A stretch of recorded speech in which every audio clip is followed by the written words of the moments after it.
Kita akan beralih kepada topik selanjutnya berkenaan dengan penstrukturan subsidi, apa impaknya kepada masyarakat Malaysia, dan bersama dengan kita di dalam talian saya kenalkan Dr. Muhammad Khair Afham Muhammad Senan selaku pensyarah kanan Sekolah Perniagaan dan Ekonomi UPM. Assalamualaikum Doktor.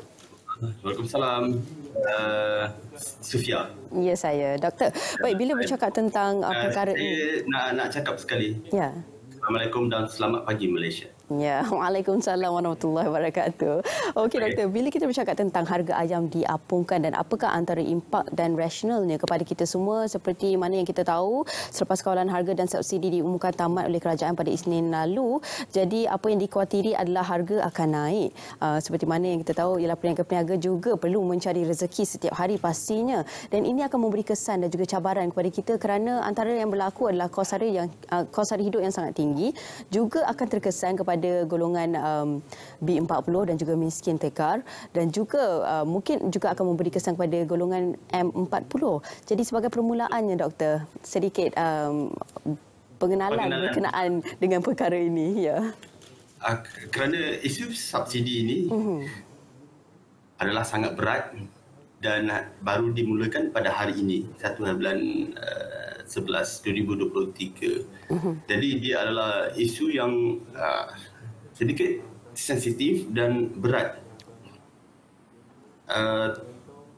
Tetapi saya boleh memberi analisis secara teoretikal di mana langkah ini adalah bagus on paper kerana subsidi ayam yang selama ini diberikan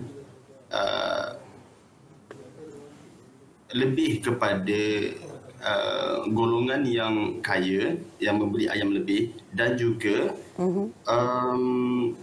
orang asing yang duduk di Malaysia dan membeli ayam di Malaysia. Jadi subsidi ini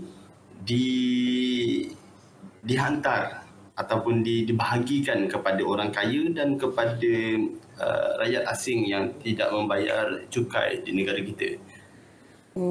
Baik, itu sebagai pengenalannya lah Doktor. Kita ada sedikit perkongsian iaitu daripada apa kata rakyat berkenaan dengan perkara ini. Sebelum tu kita sama-sama saksikan. Boleh? Selamat pagi Malaysia.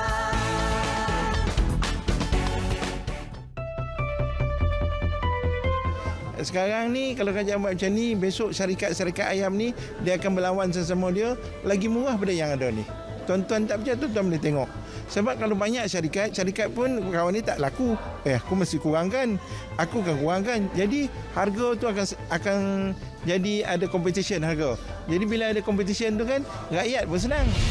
Saya harap bila kerajaan dah tamatkan subsidi untuk ayam ni, pihak berkuasa dapatlah selalu turun dan pantau harga ayam. Risau mereka yang tak bertanggungjawab untuk ambil kesempatan naikkan harga terlalu tinggi. Tentang konsisten ayam tu paling utama lah. Dan bagi saya dan semua rakyat Malaysia lah mahu mengharapkan yang tentang harga ayam tu yang diapungkan oleh kerajaan terkawal. Dan maknanya saya tak mahulah tentang kartel tu mengambil kesempatan tentang pengapungan ayam.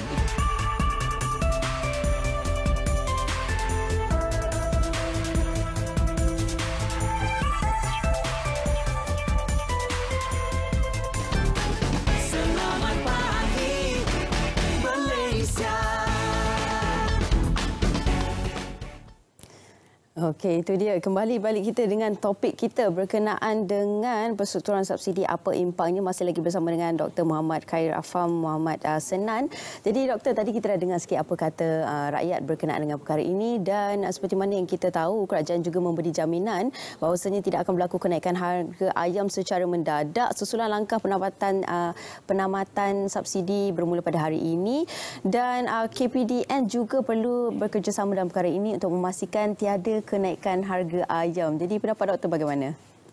Betul, Sufia. Saya mereka panggil saya untuk bercakap pada hari ini semalam. Jadi pagi ini saya mengambil kesempatan untuk pergi ke pasar-pasar. Okey.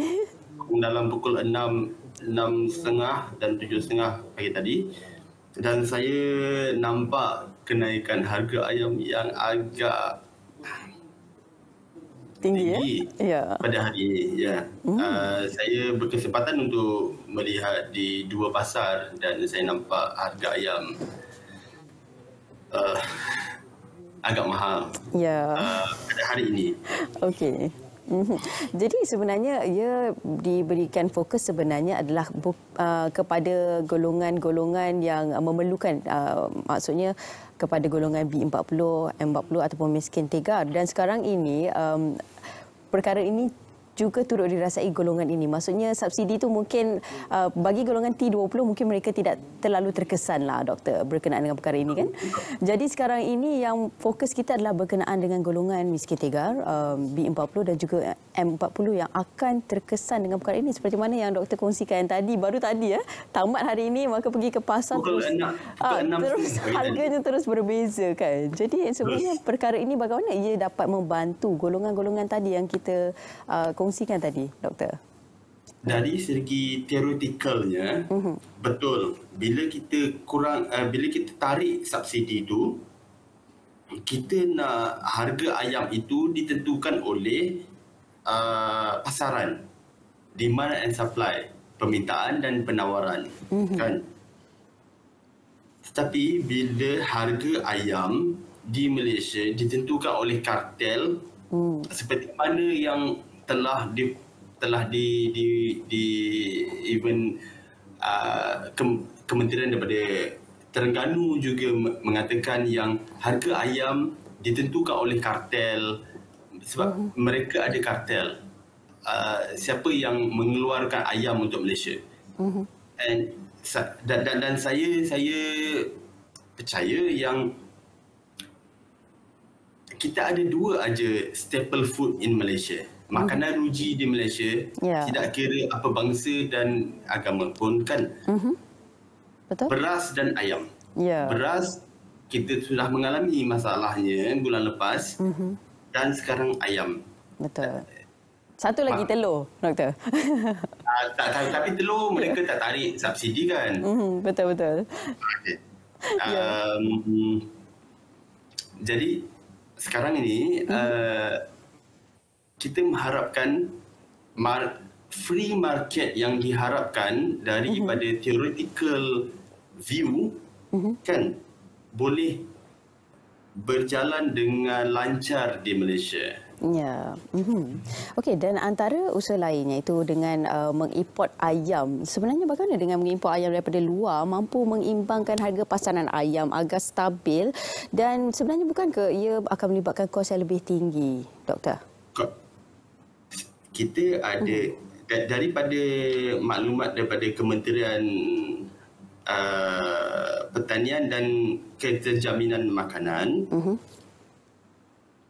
penjimatan ini akan penjimatan 100 juta sebulan daripada subsidi ayam ini akan diberikan kepada mereka yang layak ataupun mereka yang perlu kan.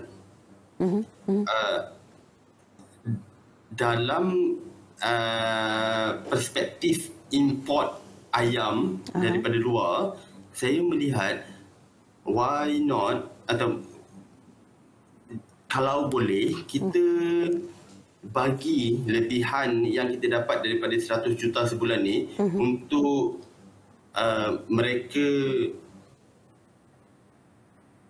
memulakan pertanian peternakan ayam yang baru di Malaysia. Okey, supaya kita tak perlu import daripada luar sebab kita sedia maklum yang Malaysia adalah negara Muslim yang sangat partikular, sangat sensitif kepada isu halal atau tidak. Sekarang ni kita ada pembekal ayam yang sedia ada di Malaysia. Itu pun few rakyat yang masih meragui, yang was-was tentang status halalnya ataupun tidak. Kan? Kalau kita import lagi